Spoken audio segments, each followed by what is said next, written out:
არის გავრცელებული რამდენიმე მითი. ვიცით რომ შიდა ქართლი განსაკუთრებით გამოირჩევა რუსული გავლენებით, ფართოდ არის გავრცელებული ის დეზინფორმაცია, პროპაგანდა, რომელიც კრემლის პოლიტიკის ნაწილია. ამიტომ ჩვენ ქართულმა მედია ჯგუფმა გადავწყვიტეთ გვემუშავა ამ მიმართულებით, რაც იგულისხმება ის რომ შექმნით სხვადასხვა საინიციატივო ჯგუფები, რომლებიც იმუშავებენ როგორც სოციალურ ქსელში, ისე ბეჭდურ მედიაში, თქვათ ინტერნეტ სივრცეში, ამ პროპაგანდის წინააღმდეგ, ისინი შექმნიან სხვადასხვა კონტენტს, რომ მივაწოდოთ მოსახლეობას სწორი ინფორმაცია, გადამოწმებული ინფორმაცია და ამ კუთხით ვებრძოლოთ ჩვენ დეზინფორმაციას. ქართული მედია ჯგუფი რამდენიმე წელია უკვე აქტიურად მუშაობს დეზინფორმაციის წინააღმდეგ ჩვენს მუნიციპალიტეტში და ზოგადად შიდა ქართლში და ჩვენ გასულმა პროექტებმა და გასულმა გამოცდილებამ გვაჩვენა, რომ ახალგაზრდების განვითარება, ახალგაზრდებისთვის ცოდნის მიცემა მიმართულებით და შემდგომ მათი ჩართვა უშუალოდ დეზინფორმაციასთან ბრძოლაში არის ერთ-ერთი ყველაზე კარგი გამოსავალი იმისთვის, რომ ჩვენმა საზოგადოებამ დაინახოს რეალურად რა არის სწორი და რა არის არასწორი. ჩვენ ცხოვრობთ ერთ-ერთ ყველაზე ცხელ წერტილში, ჩემი აზრით, საქართველოში, იმიტომ რომ ჩვენგან რამდენიმე კილომეტრში უკვე მცოცავი ოკუპაციაა და განსაკუთრებით გამყოფას მიმდებარე სოფლებში მცხოვრები ახალგაზრდები და ახალგაზრდებზე მეტად უშუალოდ ის ადამიანები, ვისაც 2008 წელს ომის საკუთარი თვალით აქვს ნანახი, ხშირ შემთხვევაში იქცევიან დიდი დეზინფორმაციის ქვეშ და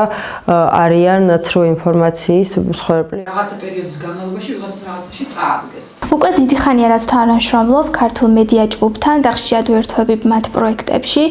განსაკუთრებით ისეთ პროექტებში, რომლებიც ეხება დეზინფორმაციას და მასთან ბრძოლას. არა მარტო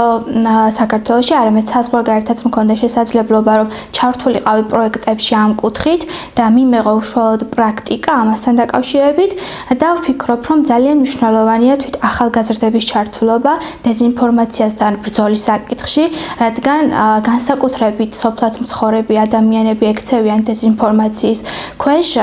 და ამიტომ საჭირო არის მათი ინფორმირება ამ კუთხით, რომ მათ მიიღოს სწორი ინფორმაცია, სწორი ცოდნა და უშუალოდ ფაქტები იმასთან დაკავშირებით,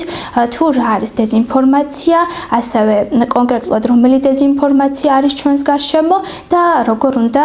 ასე ვთქვათ, გავფილტროთ ეს დეზინფორმაცია. საქართველოს სუვერენიტეტსა და ტერიტორიულ მთლიანობას შეიქმნა საინიციატივო ჯგუფი, რომლის მიზანიც არის ებრძოლოს დეზინფორმაციას და გადამოწმებულად ობიექტური ინფორმაცია მიაწოდოს განსაკუთრებით სოფელში მცხოვრებ ადამიანებს, ოკუპირებულ ტერიტორიებზე მცხოვრებ ადამიანებს, იმიტომ რომ იქ არ მიუწვდებათ ხელი სწორ ინფორმაციასთან, ინტერნეტთან, სოციალურ ქსელებთან და ასე შემდეგ და ამიტომ ხდებიან ხოლმე დეზინფორმაციის მსხვერპლი და ამ გაზეთის შექმნის იდეაც სწორედ ეს არის, რომ ბეჭდურად მივაწოდოთ სწორი და ობიექტური ინფორმაცია ადამიანებს, რათა ვებრძოლოთ დეზინფორმაციას, იმიტომ რომ ეს რუსული ჰიბრიდული ომის ნაწილი არის ზოგადად ეს პროპაგანდა, დეზინფორმაცია და ასე შემდეგ და ჩვენი მიზანი სწორედ ეს არის, რომ ადამიანებს ჰქონდეთ სწორი ინფორმაცია და იცოდნენ სწორი და გადამოწმებული ფაქტები და არა ის პროპაგანდა, რაც ზოგადად მიდის დღეს ჩვენს ქვეყანაში. წუთიდან დამოუკიდებლობის მოპოვებისა უნდა აღინიშნოს, რომ რუსეთს არ შეუწყვეტია დეზინფორმაციის გავრცელება საქართველოში და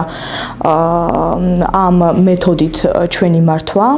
სხვანაირად შეუძლებელი იქნებოდა ნებისმიერ ქართველს მეხსიერებაში დაუტოვო რუსეთი როგორც მეგობარი და ჩვენ ქართული მედია ჯგუფის დახმარებით შევეცდებით, რომ თუნდაც აი ეს სტერეოტიპი მართლმადიდებელი ძმისა ჩამოვამსხვრიოთ თქვენთან ერთად, იმიტომ რომ არავითარ მართლმადიდებლობას და არავითარ ქრისტიანულ საქმეს რუსეთთან, ტაძრების ბომბვასთან და ადამიანების ხოცვასთან არ აქვს შემხებლობა და არ შეიძლება ეს მიიღოთ განსაკუთრებით გორში. წაქცეულზე კარგად გაიხსენეთ, ვინ მოგაწოდათ ჯოხი ასადგომად.